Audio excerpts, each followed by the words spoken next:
이사야 26장 11절 12절 말씀 보겠습니다. 이사야 26장 11절 12절 말씀 같이 봉독합니다. 여호와여 주의 손이 높이 들릴지라도 그들이 보지 아니하오나 백성을 위하여 지하시는 주의 열성을 보면 부끄러워할 것이라. 불이 주의 대적들을 사르리이다. 여호와여 주께서 우리를 위하여 평강을 베푸시오. 주께서 우리의 모든 일도 우리를 위하여 이루심이니이다. 아멘. 오늘 말씀은 악인이 임박한 심판을 보면서도 크게 의식하지 않고 무덤덤하게 반응하는 것을 내용으로 하고 있습니다. 악인이 이제 그런 반응을 하는다 이렇게 말씀하고 있습니다. 첫째로 악인들은 주의 심판의 손을 의식하지 않을 것입니다. 11절 전반부입니다. 여호와께서 심판을 실행하시기 직전의 악인의 모습입니다. 악인의 반응입니다. 하나님께서 심판을 내리기 직전에 심판을 계시해 주셨습니다. 어떻게 심판이 온다. 심판을 행할 것이다. 내가 심판을 악인들에게 할 것이다. 이렇게 말씀을 하시고 선지자를 통해서 말씀도 하시고 그랬는데요. 악인은 끝까지 악을 고집하고 하나님의 경고하심을 쳐다보지도 아니한다는 말씀입니다. 그러니까 악인들이 심판을 받을 때 억울할 일이 하나도 없다는 겁니다. 왜냐하면 악인들은 심판 직전까지도 하나님께서 심판을 경고하시고 그랬을 때 악인들은 그거 쳐다보지도 않고 의식하지도 않고 그냥 하던 대로 악을 행한다는 거죠. 그러니까 악인들은 억울할 게 없습니다. 그냥 악을 행해서 심판을 받았고 조금이라도 선을 행해서 그 선한 가치가 있어가지고 그거라도 붙잡고 제가 그래도 이런 좋은 일을 했는데요. 저는 억울합니다. 이렇게 말을 할 수 없게 된다는 것입니다. 악인의 완악한 모습입니다. 성경에서 그 예로 출애굽 당시 바로왕을 볼 수 있습니다. 바로왕은 이스라엘을 압제하다가 수많은 하나님의 심판받았잖아요. 10가지 재앙을 받으면서도 안 변하잖아요. 안 변하죠. 그러니까 악인의 모습이 그런 거예요. 바로왕 같은 것입니다. 그래서 바로왕은 이제 그 재앙마다 심판에 대한 경고거든요. 이렇게 하면 이것도 심판받고 이것도 심판받고. 그런데 그럼에도 불구하고 완악한 바로왕은 돌아서지 않다가 고집을 부리다가 파멸당했습니다. 결국은 그 홍해에서 그의 그 휘하의 군대들이 다 수장이 되면서 이제 나라가 군대가 없으면은 정권이 어렵죠. 그래서 정권을 잃게 되고 파멸하게 되었습니다. 악인의 모습이 그렇다는 겁니다. 하나님께 심판을 거듭거듭 받으면서도 깨닫지 못하고 심판의 경고를 들으면서도 깨닫지 못하고 자기가 하던 악을 그대로 그냥 진행하다가 심판을 받아도 전혀 억울하지 않은 모습으로 심판을 받을 수밖에 없다는 것입니다.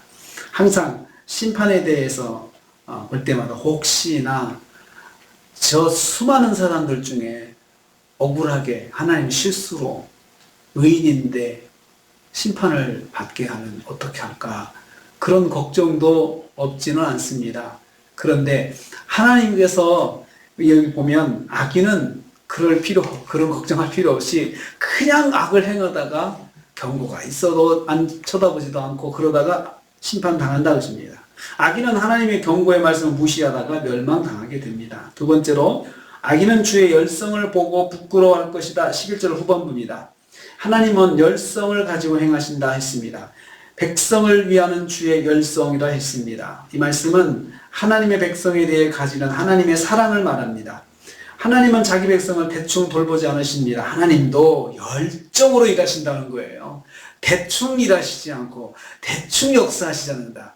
하나님의 백성을 위해서, 자기 백성을 위해서 하나님께서는 아주 열정적으로 역사하신다는 것을 말씀하고 있습니다. 하나님은 자기 백성을 최고로 사랑하십니다. 그리고 자기 백성들을 위해서 모든 것을 아낌없이 부어주십니다.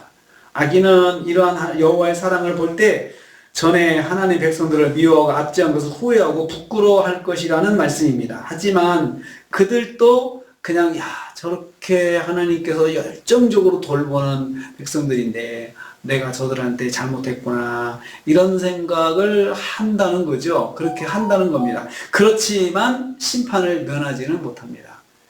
그러면서도 자기의 행위를 조금도 변화시키지 않는다는 거죠. 그래서 불로 심판을 받을 것이다. 불이 주의 대적을 사르리다 이렇게 말씀하고 있습니다. 악인은 성도를 향한 하나님의 사랑을 볼 때 자신들의 행동을 후회하게 될 것입니다. 그렇다고 해서 그것이 회개를 말하는 것은 아니라는 것입니다. 세 번째로 악인은 여호와께서 성도에게 평강을 베푸심을 볼 것입니다. 12절 말씀입니다. 여호와여 주께서 우리를 위하여 평강을 베푸시오니 이 말씀은 문맥의 흐름상 악인이 하나님께서 성도를 위해서 평강 베푸시는 것을 그것을 본다는 것입니다. 악인 앞에서 한다는 거죠. 하신다는 거죠. 여호와께서 성도를 위해서 베푸시는 은혜는 평강입니다. 평강. 주께서 우리를 위하여 평강을 베푸신다고 했습니다. 여기서 평강은 우리가 잘 아는 것처럼 히브리어 샬롬을 말하는데 샬롬은 조금도 불안함이 없고 영적 육체적으로 조금도 부족함이 없는 온전함을 샬롬이라고 이야기를 합니다. 이러한 평강은 하늘로부터 임하는 신령한 축복입니다. 동시에 샬롬은 모든 것에 완전하시며 부족함이 없으시며 넘치도록 충만하신 여호와 하나님이 주시는 하늘의 복이 바로 샬롬입니다. 하늘의 평강은 여호와께서 자기 백성을 위하여 모든 일을 이루시는 데서 옵니다. 성도는 주께서 우리 모든 일을 우리를 위하여 이루어 주신다는 사실을 알아야 합니다. 하나님께서 나에게 역사해 주실 때 우리는 샬롬을 느낍니다. 그렇지 않습니까? 하나님께서 기도 응답해 주셨다. 그런 순간 샬롬이 옵니다. 참 걱정이 없고 평안이 오죠. 이 사실을 알 때 하늘의 평강이 옵니다. 주께서 우리 모든 일을 우리를 위해서 이루어 주신다.